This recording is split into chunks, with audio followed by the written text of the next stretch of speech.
जय हिंद प्यारे साथियों। कैसे हो आप सब? बिल्कुल मस्त तो होंगे। You Victor classes YouTube channel पर आप सभी का बहुत बहुत स्वागत है। आज के इस वीडियो में हम डिस्कस करने वाले हैं एक यूनिवर्सिटी के बारे में जिसका नाम है जवाहरलाल नेहरू यूनिवर्सिटी, जिसको हम JNU बोलते हैं। और यहाँ से पीएचडी में एडमिशन से रिलेटेड एक नोटिस जारी किया गया है। बहुत सारे कैंडिडेट हैं जिनका ड्रीम है कि वो JNU से पीएचडी करें। इसके लिए वो बहुत ही ज़्यादा बेसब्री से इंतज़ार कर रहे हैं कि कब JNU से नोटिस जारी हो पीएचडी में एडमिशन से रिलेटेड। आज के इस वीडियो में हम बिल्कुल डिटेल से डिस्कस करने वाले हैं कि JNU ने अपना जो पीएचडी में एडमिशन लेने का जो प्रोसीजर था उसमें बदलाव कर दिया है। जो पहले का जो प्रोसीजर था पीएचडी में एडमिशन लेने का और अब जो पीएचडी में एडमिशन लेने का जो प्रोसीजर है वो दोनों बिल्कुल अलग अलग हो चुके हैं।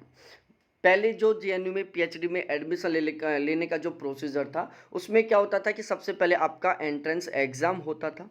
एंट्रेंस एग्ज़ाम के बाद में आपका वाइवा होता था या फिर इंटरव्यू होता था, ठीक है। और इन दोनों के बेस पर प्लस में आपके नेट और JRF के जो स्कोर दिया जाता था, जैसे जिनका नेट क्वालिफाई है उनको 5 नंबर का बोनस दिया जाता था, जिनका JRF क्वालिफाई है उनको 10 नंबर का बोनस दिया जाता था, ठीक है। तो नेट और JRF इन दोनों के बोनस प्लस में आपका वाइवो प्लस में आपका एंट्रेंस एग्ज़ाम, इन तीनों के बेस पर मेरिट लिस्ट बनाई जाती थी और यहाँ पर पीएचडी के लिए एडमिशन लिया जाता था।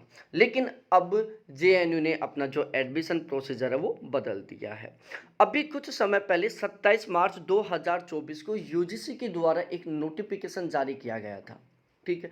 और उस नोटिफिकेशन में यूजीसी ने बताया था कि अब पहले की तरह रिजल्ट केवल 2 फेज में जारी नहीं होगा, टोटल 3 तरीके से रिजल्ट जारी होगा।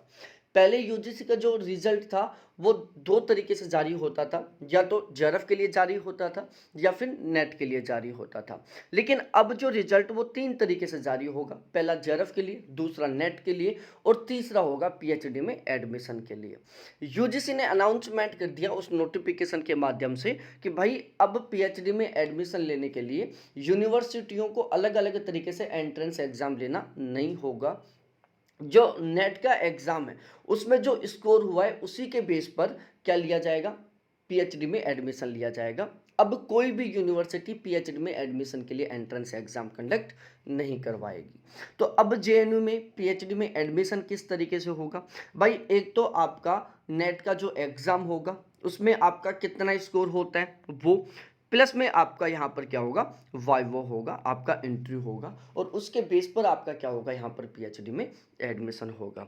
अब यूनिवर्सिटी ने जो JNU है उसने अपना इस तरीके से बना दिया कि जिन कैंडिडेटों का JRF क्वालिफाई होता है, जिन कैंडिडेटों का JRF क्वालिफाई होता है और फिर उनका क्या होगा, इंटरव्यू होगा और केवल इंटरव्यू के बेस पर उनका क्या होगा, पीएचडी में एडमिशन होगा, ठीक है। जिन कैंडिडेटों का JRF क्वालिफाई है वो पीएचडी में एडमिशन लेना चाहते हैं तो उनका केवल इंटरव्यू के बेस पर क्या होगा, वहाँ पर एडमिशन होगा।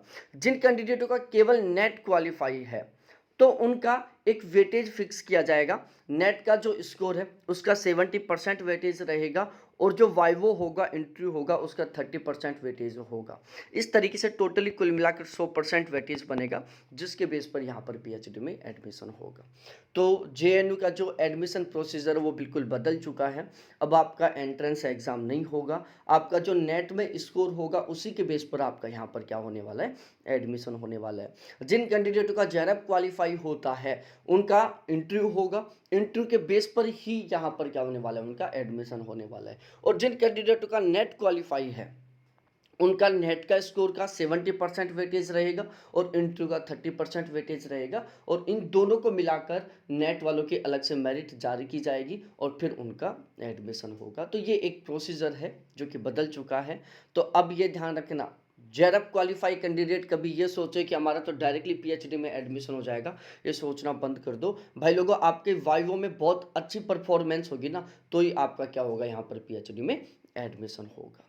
तो ये एक बहुत ही अच्छी न्यूज़ भी है और एक तरीके से बैड न्यूज़ भी है। अच्छी न्यूज़ उन लोगों के लिए है जिनका JRF क्वालिफाई है लेकिन एंट्रेंस एग्ज़ाम की वो प्रॉपर वे में तैयारी नहीं कर पाए, जिसकी वजह से उनका अच्छा स्कोर नहीं हो पाता था, ठीक है। अब उनको किसी तरीके का कोई एंट्रेंस एग्ज़ाम नहीं देना होगा।